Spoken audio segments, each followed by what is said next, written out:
So we have water being raised in a leaky bucket. When it's full, the bucket weighs 30 pounds and it's losing 0.25 pounds per foot raised. If we ignore the weight of the rope, how much work is done to raise the bucket 40 feet? So here's our rope, here's our bucket, and we get to ignore the weight of the rope, which is kind of nice. So we know this guy's 30 pounds,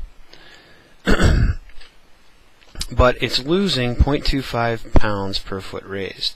So let's take our slice, and the goal is going to be to figure out how much work's done to raise it that slice of delta x.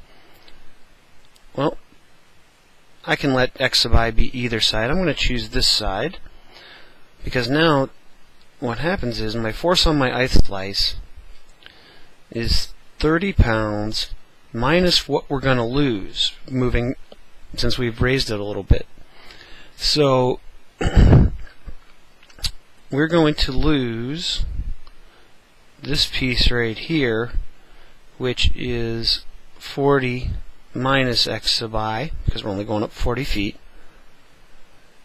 and we're losing at 0.25 pounds per foot.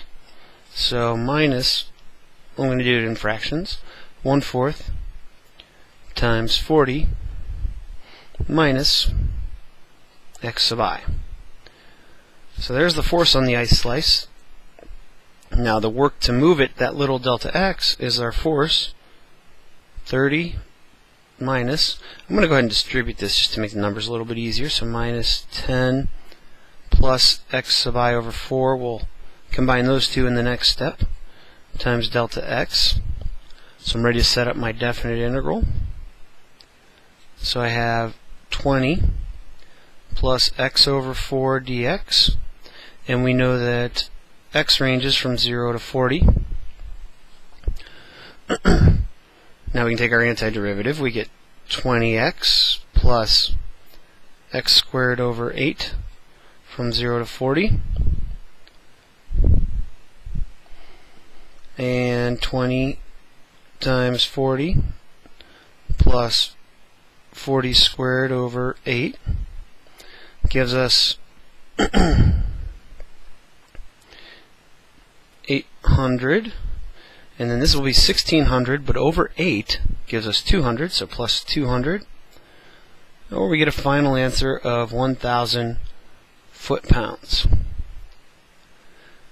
Now this integral, the setup of the integral could have been a little different if I would have called this part x sub I. It might have been a little bit more straightforward of getting to the integral, but you're going to get the exact same answer either way.